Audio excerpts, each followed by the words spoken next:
साल 1915 के समय जब पहला विश्व युद्ध चल रहा था, तब दुनिया आग में झुलस रही थी और उसी दौरान अफगानिस्तान की राजधानी काबुल में एक ऐसी घटना होती है जो भारतीय इतिहास के पन्नों में कहीं गुम सी हो गई है। 1 दिसंबर 1915 में काबुल में एक जनसभा होती है। एक भारतीय शख्स जो राजपूत राजा हैं, वो मंच पर खड़े होकर ऐलान करते हैं कि भारत की पहली निर्वासित सरकार बनाई जा रही है और इस सरकार का नाम है the provisional government of India. और इस सरकार के पहले प्रेसिडेंट वो खुद बनते हैं। उस शख्स का नाम था राजा महेंद्र प्रताप सिंह। आज हम उसी नाम की कहानी सुनाने जा रहे हैं, एक ऐसे क्रांतिकारी की कहानी जिसने खुद अपनी रियासत, अपनी संपत्ति और अपने सब कुछ छोड़कर भारत की आजादी के लिए दुनिया भर में भटकना शुरू कर दिया था। एक ऐसे व्यक्ति की कहानी जिसने महात्मा गांधी से पहले और भगत सिंह से भी पहले अंतर्राष्ट्रीय स्तर पर भारत की आवाज बनने की कोशिश की। लेकिन सवाल यह है कि आखिर ये थे कौन? राजा महेंद्र प्रताप सिंह कौन थे? क्यों उन्होंने विदेश में जाकर एक सरकार बनाने का फैसला किया? और सबसे बड़ा सवाल, इतना बड़ा कदम उठाने के बाद भी आज उनका नाम इतिहास की किताबों में क्यों नहीं है? ये कहानी सिर्फ एक व्यक्ति की नहीं, बल्कि उस अंतर्राष्ट्रीय राजनीति, कूटनीति और एक अधूरे सपने की कहानी है।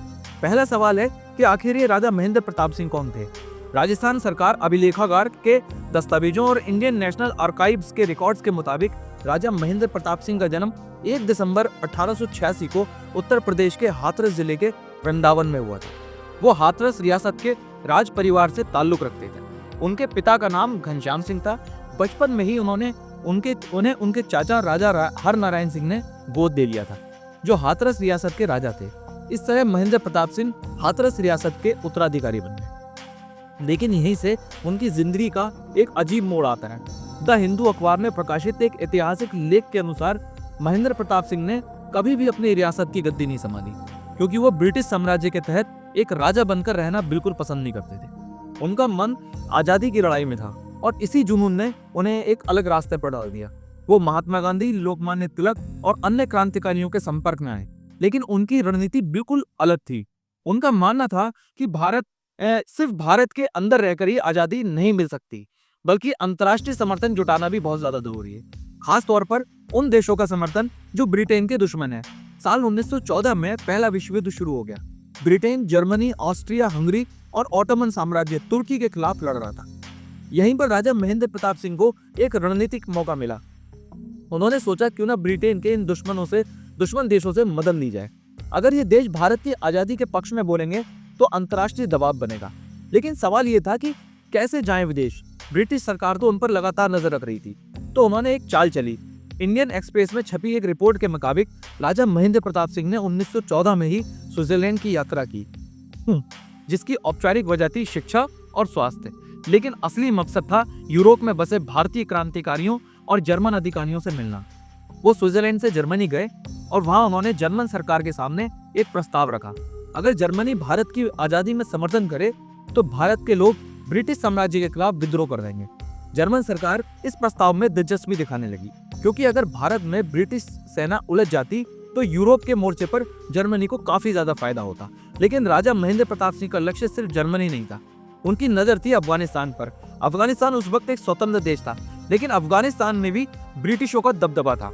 अफगान शासक अमीर हबीबुल्ला खान ब्रिटेन के साथ संबंध बनाए रखना चाहते थे। राजा महेंद्र प्रताप सिंह जर्मन और ऑटोमन साम्राज्य तुर्की के प्रतिनिधियों के साथ काबुल पहुंचे।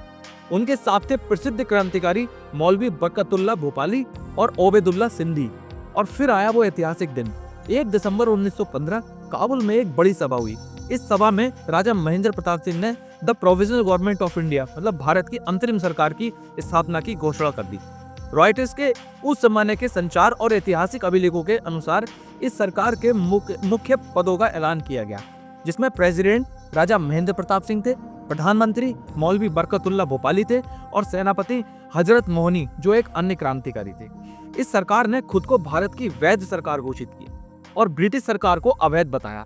उन्होंने दुनिया के सभी देशों से इस सरकार को मान्यता देने की अपील की। अब ये सवाल उठता है कि क्या ये सरकार सच में काम कर पाई? क्या किसी देश ने इसे मान्यता दी? राजा महेंद्र प्रताप सिंह की इस निर्वाचित सरकार के सामने कई गंभीर चुनौतियां थी। अफगानिस्तान के अमीर हबीबुल्ला खान ने इस सरकार को खुला समर्थन बिल्कुल नहीं दिया। वो ब्रिटेन से नाराज जरूर थे, लेकिन सीधे टकराव कभी नहीं चाहते थे। BBC हिंदी की एक ऐतिहासिक रिपोर्ट के अनुसार अमीर ने राजा महेंद्र प्रताप सिंह को शरण जरूर दी, लेकिन उनकी सरकार को आधिकारिक मान्यता बिल्कुल नहीं दी। किसी भी बड़े देश जर्मनी, ऑटोमन साम्राज्य या रूस ने इस सरकार को आधिकारिक तौर पर मान्यता बिल्कुल नहीं दी। ये सरकार एक सिंबॉलिक यानी प्रतीकात्मक सरकार बनकर रह रही। द इकोनॉमिस्ट पत्रिका ने एक लेख में इसे एक साहसी लेकिन अव्यवहारिक राजनीतिक प्रयास बताया था। बिना किसी देश के पूर्ण समर्थन के इस सरकार के पास ना तो पर्याप्त धन था, ना ही सेना। वो सिर्फ प्रचार और राजनयिक प्रयास तक ही सीमित रह गई थी। इस सरकार का भारत के अंदर के आम लोगों या बड़े नेताओं पर कोई खास प्रभाव नहीं था, क्योंकि उस वक्त भारत में महात्मा गांधी का असहयोग आंदोलन और अन्य घरेलू आंदोलन ही मुख्य धारा में थे। इन सबके बावजूद राजा महेंद्र प्रताप सिंह ने हार नहीं मानी। वो 1916 से 1919 तक यूरोप और एशिया में भटकते रहे। जापान गए, जहां उन्होंने जापानी नेताओं से भारत की आजादी के लिए समर्थन मांगा। वो रूस भी गए, जहां लेनिन से मिले, लेकिन कोई ठोस नतीजा बिल्कुल नहीं निकला। साल 1947 में भारत आजाद हो गया, लेकिन राजा महेंद्र प्रताप सिंह अभी भी विदेशों में थे। वो भारत लौटे 1947 के अंत में। बिजनेस स्टैंडर्ड में प्रकाशित एक लेख के अनुसार लौटने के बाद उन्होंने राजनीति में प्रवेश किया। वो 1957 में मथुरा संसदीय क्षेत्र से निर्दलीय उम्मीदवार के तौर पर लोकसभा चुनाव लड़े और जीत गए। इस तरह वो भारत की पहली लोकसभा के सदस्य बने। लेकिन उनकी सोच फिर भी बहुत आगे की थी। उन्होंने विश्व शांति और एकता के लिए काम करना शुरू किया। उन्होंने वर्ल्ड फेडरेशन की स्थापना का सपना देखा, जहां सभी देश एक संघ के तहत रहे। उन्होंने अपनी जमीन दान करके प्रेम महाविश्वविद्यालय की स्थापना की, जो वृंदावन में आज भी चल रहा है। ये कॉलेज धर्मनिरपेक्ष शिक्षा का केंद्र बना। राजा महेंद्र प्रताप सिंह का निधन 29 अप्रैल 1979 मतलब 1979 को हुआ। उस वक्त तो वो 92 साल के थे। तो आखिर कैसे याद किया जाना चाहिए राजा महेंद्र प्रताप सिंह को? नंबर 1, उन्होंने भारत की आजादी की लड़ाई को एक वैश्विक संघर्ष बनाने की कोशिश की। वो पहले भारतीय थे जिन्होंने अंतर्राष्ट्रीय पटल पर भारत के मुद्दे को उठाने के लिए एक सरकारी ढांचा तैयार कर दिया था। नंबर 2, उनका विश्व शांति और विश्व संघ का विचार आज की यूनाइटेड नेशंस की अवधारणा से मेल खाता है। वो अपने समय से कहीं आगे की सोच रखते थे। नंबर 3, मिंट अखबार के एक विश्लेषण में कहा गया है कि भारत के इतिहास लेखन में अक्सर सफलता कोई जगह में ही थी है। राजा महेंद्र प्रताप सिंह का प्रयोग भले ही पूरी तरीके से सफल ना रहा हो, लेकिन उनका ऐतिहासिक महत्व बहुत ज्यादा है। फिर भी उन्हें वो जगह नहीं मिल पाई जिसके वो हकदार थे। एक बड़ा कारण ये भी हो सकता है कि उनकी रणनीति विदेशी शक्तियों से मदद लेना भारत के स्वतंत्र आंदोलन, अहिंसा और असहयोग से बिल्कुल अलग थी। ऐसे में इतिहासकारों ने उनके योगदान को कम आंका, लेकिन कुछ सकारात्मक बदलाव भी हुए।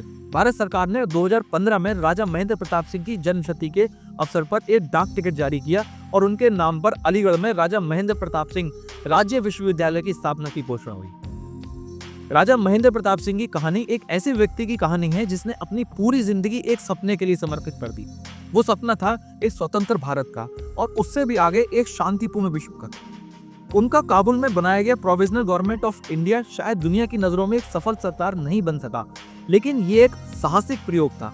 एक ऐसा प्रयोग जिसने दिखाया कि भारत की आजादी की लड़ाई सिर्फ सीमाओं के अंदर ही नहीं बल्कि वैश्विक राजनीति के चौराहे पर भी लड़ी जा सकती थी। उन्होंने विदेशी शक्तियों से हाथ मिलाने का रास्ता चुना, जो कई लोगों को विवाद लग सकता था, लेकिन उनका उद्देश्य एकदम स्पष्ट था, किसी भी कीमत पर भारत को आजाद कराना।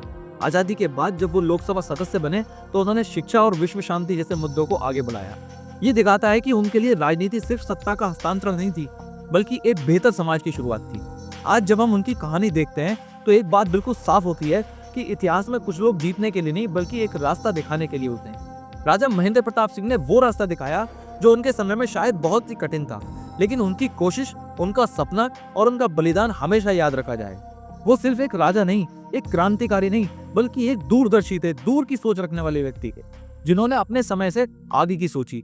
और शायद यही वजह थी कि उनकी कहानी आज भी हमें सोचने पर मजबूर करती है कि इतिहास में उनके लिए जगह क्यों नहीं है। आप लोगों की क्या राय है, कमेंट में जरूर बताइए। धन्यवाद।